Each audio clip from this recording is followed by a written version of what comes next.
Wednesday, 9 a.m. That can only mean one thing. And what is that, Sharon Boyd? Podcast time! Tinpot 2! We do really need a theme. I mean, I know we've got one for our listeners as well as our viewers. When the podcast starts, it goes into a little bit of a funky tune. But I'm wondering if we change that to open, a bit like a Chris Miles. I don't know if you remember Chris Miles when he was on Radio 1. He wouldn't play any music until I think it was gone like 8:30 or something like that. And then he would talk and then they'd do the jingle. I don't know. But yes, welcome everyone. Another episode of Here to Tinpot 2. This is episode 5. 5. That's cool. 5.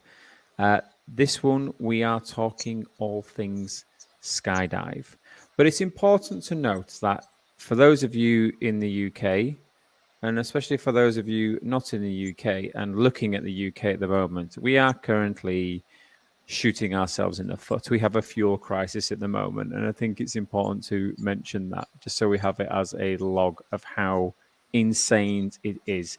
Given our episode previously on cars, regular viewers of this and listeners will know that Sharon has a very powerful M3, which will likely be doing 13 miles to the gallon, probably less than that considering how Sharon drives it. Have you had any trouble getting fuel, Sharon, for your car?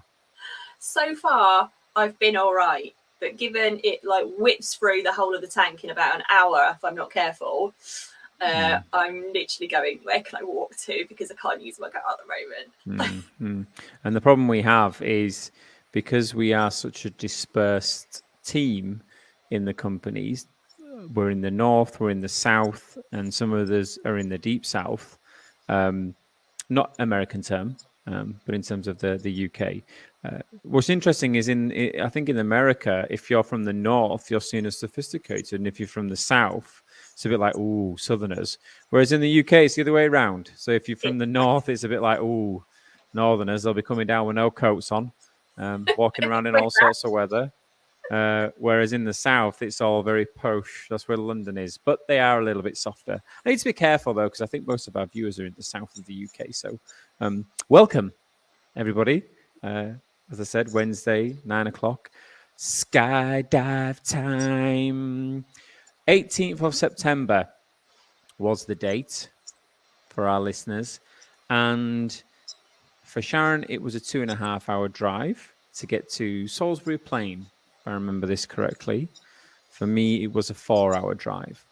Now, Sharon, do you want to tell our listeners why we had to travel? Or should I say I had to travel so far to do a skydive? Yes, because there is some ridiculous rule, and I'm sure there's a good reason for it, insurance or safety, but there's only one place in the UK that will accept people that weigh over 15 stone. Now, 15 stone is not much, is it? Especially for a tall bloke or a tall woman. It's not. So when we started looking to see that we would do this, we were excited. I booked somewhere, then I went, I think you said to me, there's no weight restriction. I was like, I'll have a look. And then realised that 15 stone was the cut-off. So we ended up going to Salisbury, because that's the only place. But actually, they also specialise in first-time skydivers, which we were.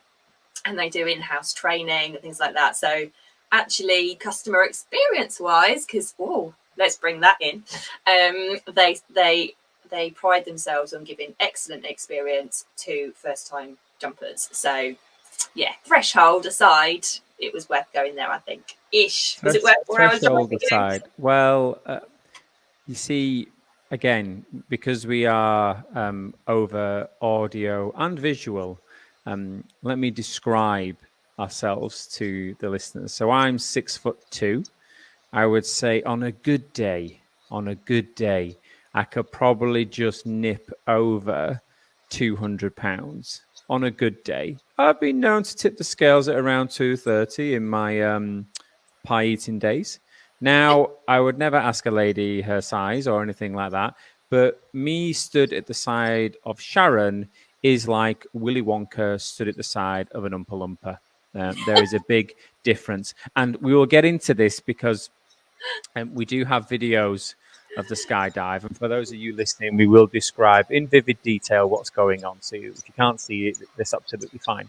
I am going to give a little bit of a thing away here, because just to give you some idea of what I was charged on the scales, an FB size. That is Mark saying that bastard size, because they do a weigh-in when you get there, which I wasn't told when I arrived. Sharon Boyd putting me in it again. And they make you get on the scales. Sharon got on the scales. Absolutely fine. I mean, they did say you actually stood on the scales. So you do some comparison to how much Sharon weighs. I stood on the scales, and a very young, pretty girl from behind the counter looked up as to say, "That will be £20, please, Mark." Which my reply was, "Okay, what's that?" Because I was over the weight limit. Bearing in mind, this is a place that specialises in first-time jumpers and over 16 stone, yet they do charge you £20 for the joy of being over 16 stone.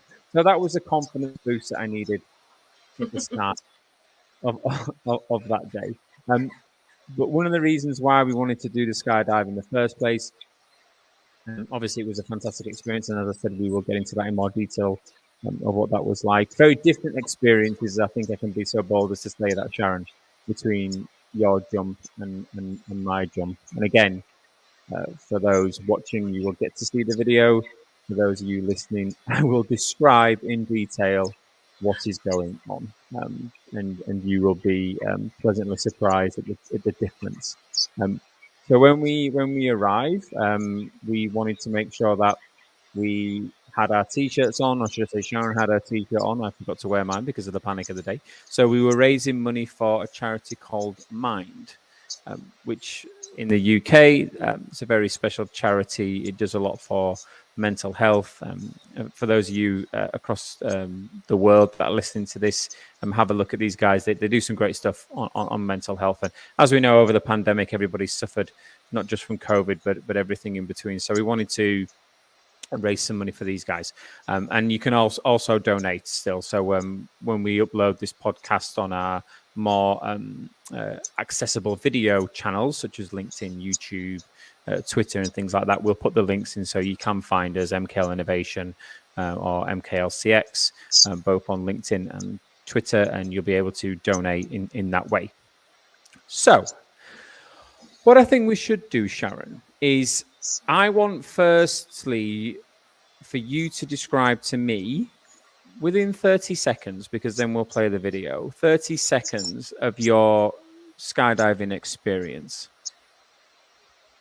Oh, wow. 30 seconds well, I'd say it's incredibly memorable, exhilarating. I thought I would be absolutely terrified. I wasn't. Something that I think will stick with me always. Don't, like, listeners, Mark is making a silly face at me now like I'm being all smug. I wasn't being smug. I was expecting to be all panicky, but somehow it didn't. Mark is pretending that he was, but he was absolutely fine as well. So don't. I have video evidence proving otherwise, so we'll get into that. For those of you who are not doing it because they think they will be terrified, that's where I was too, and I wasn't. So don't let the fear stop you. Okay, what do you want me to describe? What do you want me to? I think you've just done it there, to be honest with you, Sharon. You were scared. You weren't scared. You were fantastic experience. I think for those of you who have seen the Will Smith video, I think I sent that to you recently, Sharon. It's on YouTube. Just type in Will Smith skydiving. He does a tandem jump. Obviously, Will Smith, megastar. He's explaining, and he puts it in a very more articulate way than I ever could. But he explains that fear factor of in the plane, going up in the plane, and what does he say? God puts everything great beyond the line of fear. Something of that effect that he said, and I thought, what a very poignant and poetic way to put that, because once you're out the door, there's no going back. as they say. So without no, we chatted for about 10 minutes. I think we've salivated people's minds long enough. So viewers, what you'll be able to see is a black and white video. It does go color because what Skydive do is they give you a number of options, and there's three. So the first option is you jump with your instructor. None of it's filmed, no pictures taken. You just enjoy the experience. The second one is you jump and your instructor has a GoPro strapped to his wrist, but the GoPro is turned around facing you. And you get some very interesting up the nose, down the tonsils shots with that. And that's probably the version I would say most people will go with if they want to get it filmed or pictured. Or you can go full hog and have an actual cameraman jump with you. Now, for those of you who know Sharon, and for those of you who don't, you're going to learn something now. Why wouldn't we do that? Why wouldn't we then select to go for the cameraman jumping with us and to go full hog and have that guy right in your face as you're in the plane, out the plane, on the floor? Bearing in mind how terrifying this is for people, but what it does give you is some absolutely amazing footage. And as I said, we will describe this. So on the screen now, I'm going to press play. What I will do, though, I think for the viewers and the listeners, is I'm going to skip over certain bits and get to the point of us being in the plane. So what you'll see now is there's an intro to the video of Sharon actually going out. Now, what Go Skydive do is they do little VTs.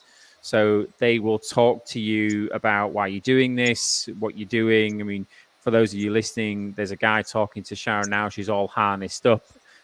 All looking very sunshine yellow, trying to look as cool as a cucumber, pulling it off quite well. We'll see that when we go to my video in a little bit. And the reason why they do this is to settle your nerves, and also they walk you through the experience of why you're doing it, and then the plane pulls up. You all get on. For those of you watching this, you can see that we're getting on. I don't know what the aircraft is called, Sharon. I'm sure you probably do. If not, someone will comment on this later. And then you all pile onto the plane. But you all pile onto the plane in what I can only describe as little benches. Do you remember the benches that you used to have at PE? Do you remember those, Sharon? When you do exercise at a PE class and you'd all get those little school benches. Little white knobs on them.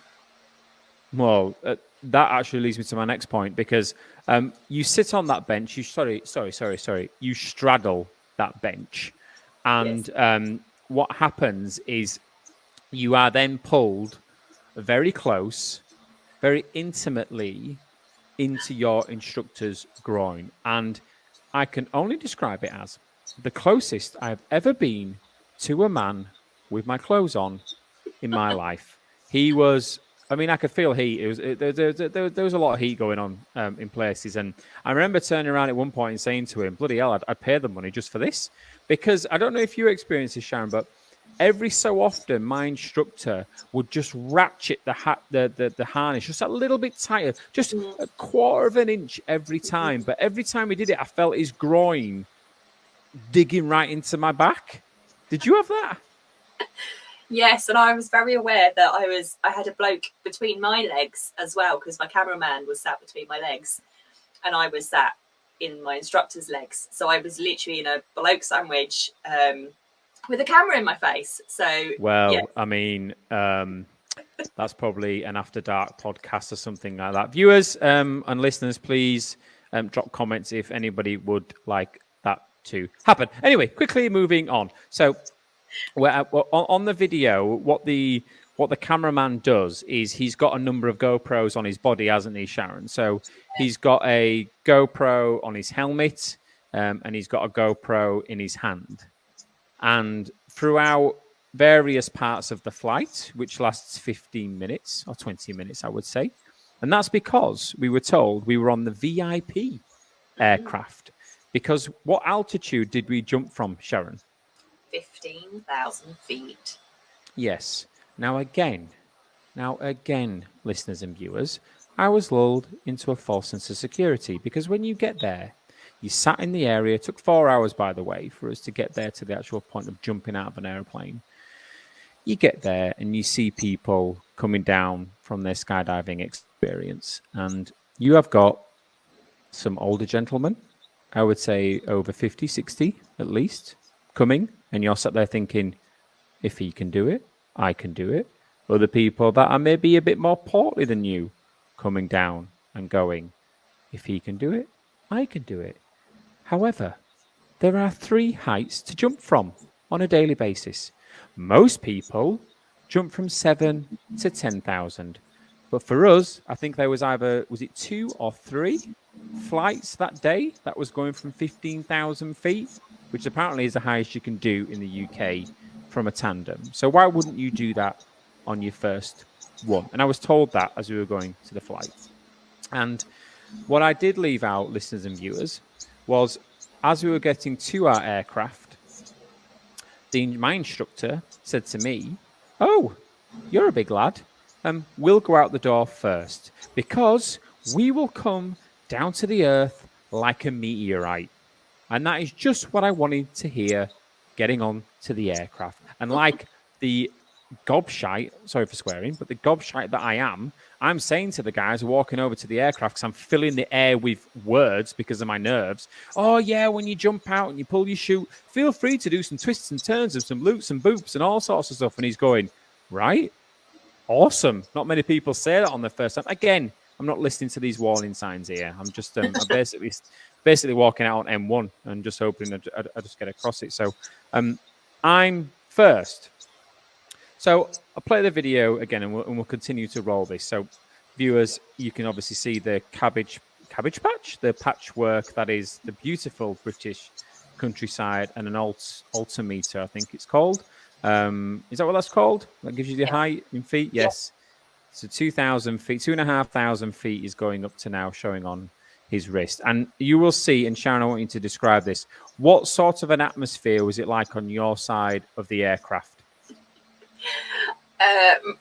My side, we were talking about our passions. So we were talking about car racing, all sorts of fun stuff on my side, because I think they were making a real effort to make me feel relaxed. I felt quite buzzy and relaxed anyway, but they made a special effort. So you can see my side is all yay. Whereas when I looked across to the other side, there was not really any talking going on. You can see this is a good moment actually, because they're making out that my hands are shaking. So between the two of them, there's real kind of banter going on and fun. Whereas on your side, it was a bit different, wasn't it? Yes. So again, listeners, what they're doing is they're holding Sharon's hand up. You know, when they go, "Are you nervous? Hold your hand up and let's see if it's wobbling." And they're making it wobble. So they're all like, "Let's all have fun and let's have a little laugh with Sharon." Whereas I've got ex-SAS man behind me thinking it's 0 dark 30 and we're jumping out over the middle of Iraq to take on Saddam Hussein. And he's saying to me as we're flying up, "Right, Mark, we're at 2,000 feet now. Yeah? Okay. Right, we're at 4,000. Right. 6, 8, 10. Another 5 to go. Why don't you look out and look at that view, Mark?" And viewers, you can see as I look out of that aircraft, we are basically cruising to Greece here. That's what it felt like to me. It looked like we're on a commercial flight going on holiday. And listeners, all I can describe is, you know, when you take off and you go on your holidays or business trip, whatever that might be, when you are on an actual normal aeroplane and you sat in, strapped, maybe a pina colada in your hand. Who knows? Who knows who you're flying with? Maybe you're doing first. Maybe you're doing economy. Who cares? Doesn't matter. When you look out of the window, when you're above the clouds, there's that beautiful, deep, dark blue as it disappears into space. And just underneath that, you've got those lovely, lovely white pillows that are the clouds. And that is the shot that we are looking at right now. And we are still climbing. So we get to this point, 10,000 feet. Mark, we've got another 5,000 to go. There's a shot there, perfect shot, which actually matches up what I've just said. So, listeners, there's a chap holding his altimeter on his wrist showing it 9,700 feet. And outside is that beautiful dark blue of space and fluffy clouds. Now, what's happening is Sharon's getting jacked here. So oh, hang on, we're going out the door there. I mean, I've just paused at an absolutely perfect moment for Sharon.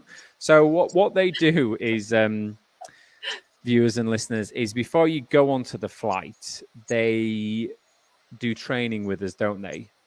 And they get you all harnessed up.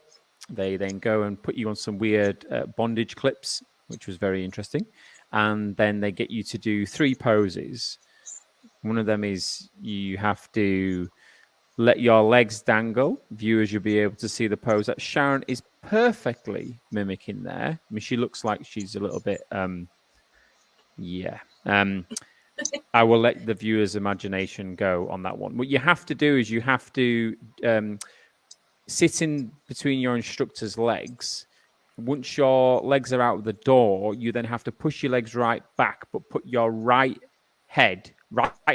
your head on his right shoulder and look to the left. So please, listeners and viewers, if you're doing that right now, just put your head back as far as you can to the right and then look as far as you can to the left. And you tell me, Sharon, can you just mimic that for me, please? Let's just have a look and see what this looks like, viewers. No, you're doing that. It's a fantastic up the nostril shot. Listeners, Sharon's doing that all wrong. Let me demonstrate for our viewers. That's what it's like. You look like you've got challenges. And then the reason why they do that is because on the side of the door of the aircraft, the cameraman jumps out like he's Spider-Man and starts filming. So, Sharon, I'm going to roll this video. Listeners, Sharon is literally sat on the edge of an aircraft. Her legs are out the door. Her hair's all over the shop. There's a very handsome man sat behind her. And they are just about to jump from 15,000 feet. So, Sharon, if I press play, can you describe to people not only what's going on, but what was going through your head at that point? What was going through my head? I'm not sure a huge amount, actually. I think I was just taking lots of deep breaths. And then you can see that those of you who are viewing, you can see that I've now jumped. And it never occurred to me before, but I completely understand why the term is skydive, because you literally dive head first into the oblivion. And there's a it feels like a moment, obviously it's not, it's seconds, where you are face down, strapped to this person, zero control. I have to say, I screamed my head off, pure scream of terror for a couple of seconds. Poor bloke behind me, he's obviously a saint. But there was no control over that, pure screams.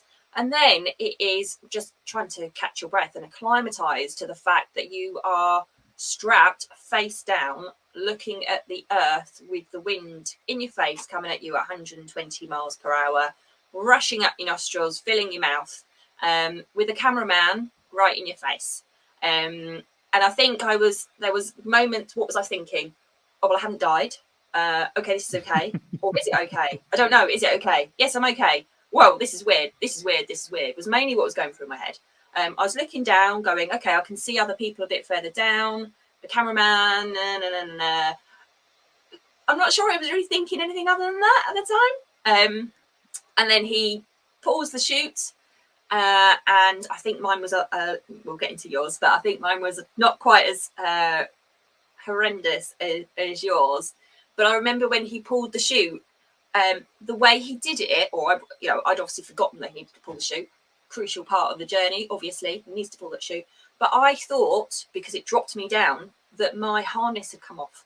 So I had a moment of terror going, and then I realised, okay, the canopy.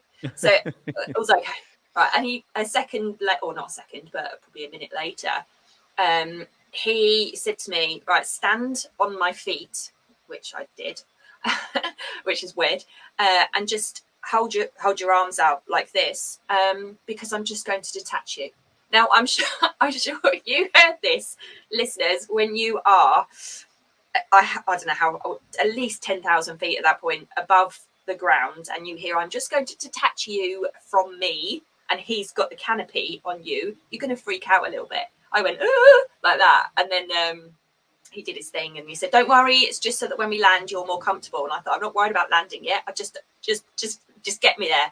So I had a slight moment of panic at that point, but the rest of it, then after that, it was quite chilled for me. Now, we had full-on conversation. We were talking about flying. He was saying to me, because we're quite light as a couple, we can glide, we can float, and we were just chilled. He let me move the canopy left and right so we could steer. We were spinning. We were having a lovely time. We were going, there's the cathedral. I'm talking about Cranfield and flying.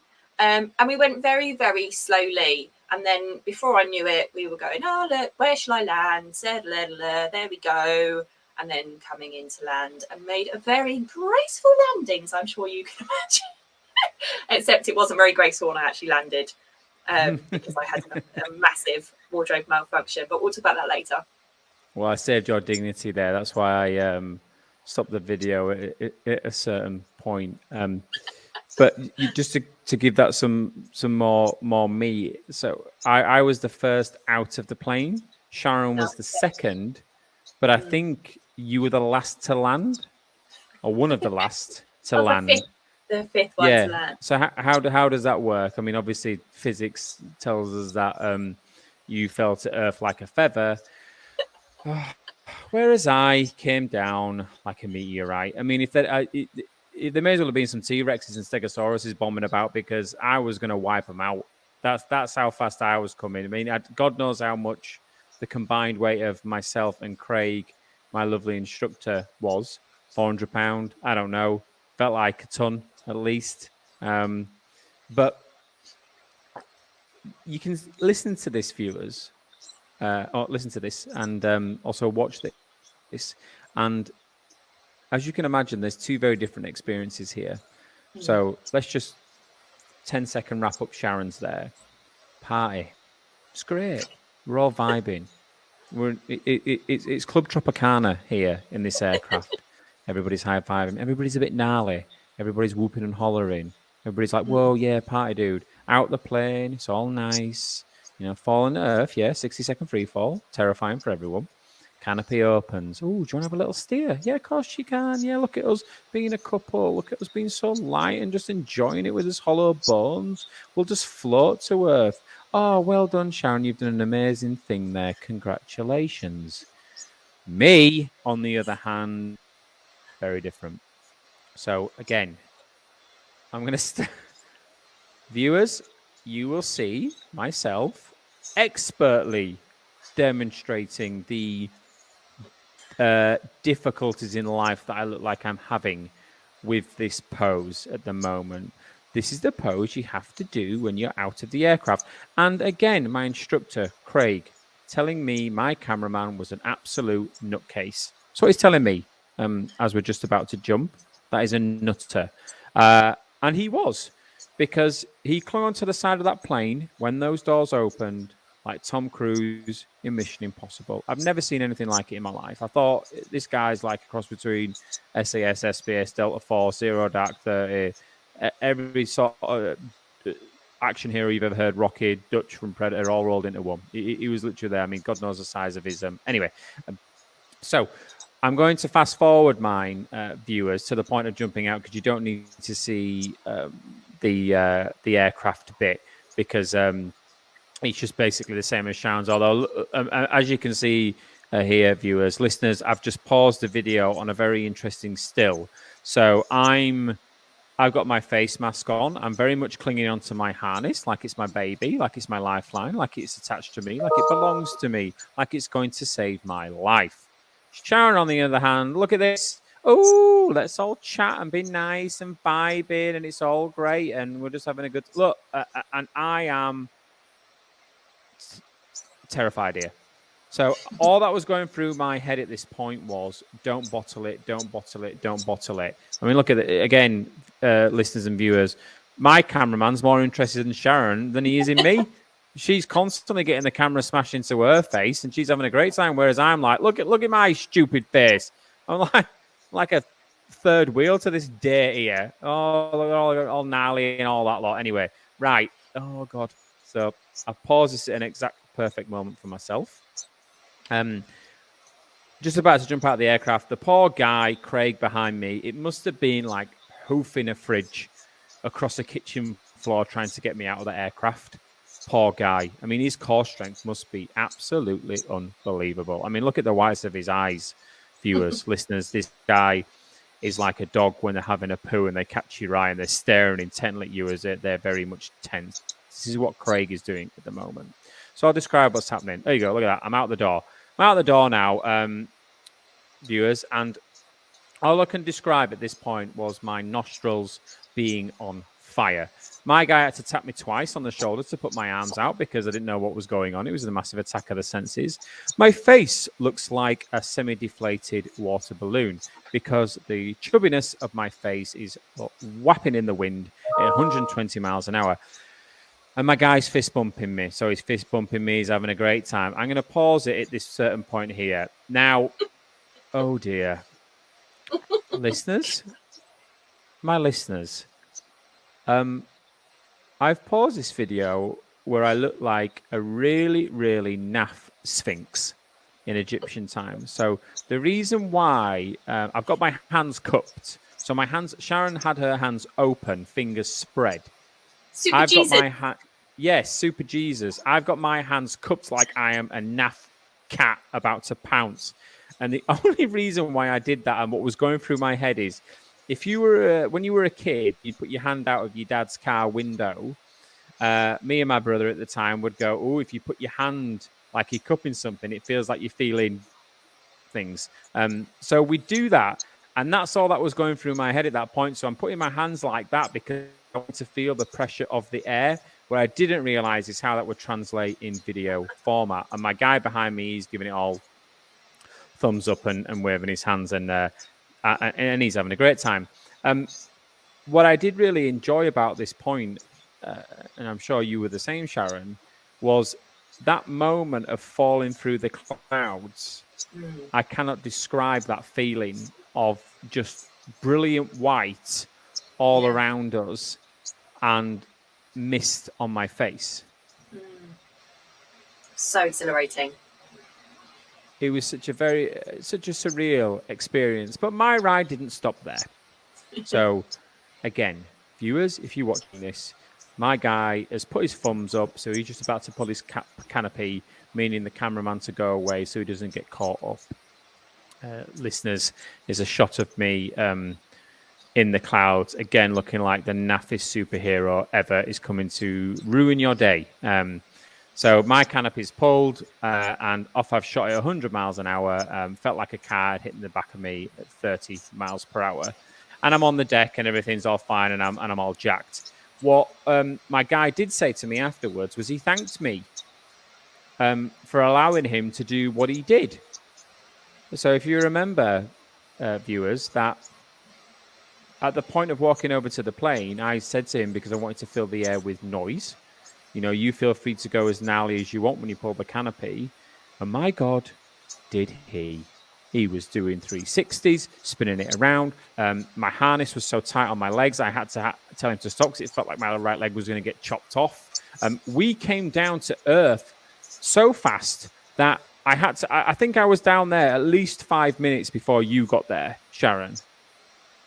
Yeah, and I mean, it must have been probably 30 seconds later from the second you were out the door, I was ready and out, ready to go. So probably about 30 seconds to a minute later that I would have jumped. So there was a real difference. You had time to do a whole interview before I was anywhere near landing. Exactly. And doesn't that tell you everything you need to know? Is that if you're listening to this and let's say you're my size, so 6'2", 200 pound on a good day, maybe a little bit more, you're going to come down like an asteroid. You're going to come down fast. And that's just physics. There's nothing you can do about that. I mean, I guess you'd probably come down slow if you did a single jump, but tandem, two blokes, fully grown blokes, jumping out of an aircraft with very little oxygen up there, atmosphere, and bombing to Earth. Would you do it again? Oh, in a heartbeat, but I'd wear different trousers. Do you want to tell the viewers and listeners what happened? Yes. So you pay all this money to get a cameraman to record every second. And as you can see there at the end, when Mark landed, the cameraman runs up to you and goes, welcome back to Earth. Fantastic. They're right in your face. They do high fives or whatever. My one runs up to me and my trousers, jeans, which have just got a zip, quite a long zip, just decided to undo all the way. Thankfully, there wasn't quite as much on show as there could have been, considering I dropped from that height. But when we watched it back, I was actually sitting in the aircraft with my jeans undone as well, and I didn't know. But yeah, so the cameraman comes running up to me. I'm all like, I survived! And then he very quickly shoots the camera at the sky to probably protect his eyes and my modesty. So I would definitely wear different trousers. That just goes to show, doesn't it, why all that attention was happening at the start. If things were on display on the way up, they probably thought, oh dear. I mean, they clearly didn't notice it because they were all very nicely and gentlemen, so they would have said something at the time. But you're your own worst critic, aren't you? I mean, when you do these things and it's filmed, I mean, if you've ever done anything that's extreme and it's filmed, you're going to watch every single inch of yourself because you just want to see what you're like. It's just the way we are as human beings. You watch your friends and everyone's, and if something's happened to them, you say, "Oh, it's not bad, it's all right." But if it's you, then you pull it apart completely and you look at it and you go, "Oh, that's a memory that I've got forever now of my kegs being down." But it's a funny memory, isn't it? It is, and it could have been a million times worse. So if that's all that happened, I mean, we had an amazing time. We raised a lot of money and hopefully still more to raise from viewers and listeners today. But I would definitely recommend it to anybody watching and listening. The other thing I'd say is, for me, there's been a few unexpected kind of, not side effects, but things where I've gone, well, if I can do a skydive and I can jump out of a plane, what else can I do? Where's my limit? So confidence-wise and goal-wise, it's made me push harder. I guess it's made me, sometimes you find yourself focusing on the little silly things. I think there's a little bit less of that as well now, which is good. So, yeah, I'd definitely do it again. I think it was one of the best things I've ever done. What about you?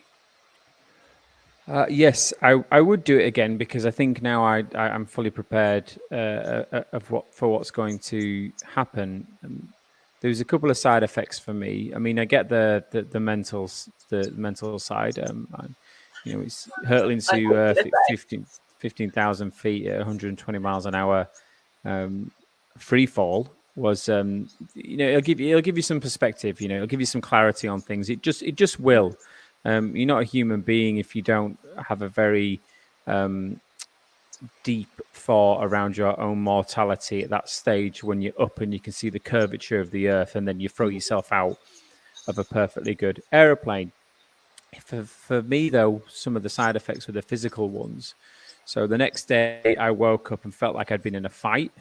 So my ribs were hurting, my back was hurting, nothing too bad, but you forget this is an extreme sport and it's called an extreme sport for a reason. It's very violent when a canopy opens to slow you down so quickly from 120 miles an hour to a gentle float. It's a violent experience, but that's one of the reasons why you do it, to feel that kick. And that's why they ask you if you're doing it if you've got dislocated shoulders or back problems. What I did read, though, afterwards, and I did enjoy, because it's one of life's natural pleasures, was the amount... No. Yes. Is the amount of pooping I did 2 days after. I mean, I'm normally, listeners and viewers, a one a day, if that sort of guy. But after that skydive, I think I was averaging 4 to 5 a day. I thought I had irritable bowel syndrome at one point. It was getting so bad. I was contemplating calling the doctor, but then I found a very detailed scientific article explaining that when you fall that fast and stop that quick, it can have very interesting effects on your body and your bowels. So never mind paying a load of money for a colonic or anything like that. Just go skydiving, and then you'll not only clear your mind of any crap, you'll also clear your body as well. So I think on that note, we should end it there, Sharon. As I said before, we got into the detail. Please, if you can ever so kindly dig deep. No amount is too small, no amount is too big. Please donate to this great cause. All the money goes to Mind. We're all struggling in some ways, and it's important to do this. So we did this for a number of reasons. One, we wanted to challenge ourselves, but also clear our mind of some of the crap over COVID as well. And more importantly, we wanted to raise a ton of cash for a great cause. So all the links will be available on this podcast in the various channels that we upload this on as well. Let me thank everyone for listening. We are growing. We started off small. We're shooting for the stars with Here to Tinpot 2. So these podcasts will evolve. They will get better. The content will become more interesting, I would imagine, as people interact with us.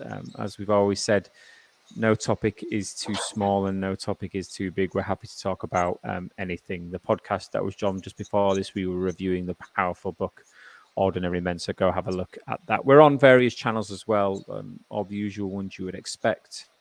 So YouTube, Twitter as well, Spotify, Apple Podcasts, Google Podcasts. Is there any others there, Sharon, that I'm missing?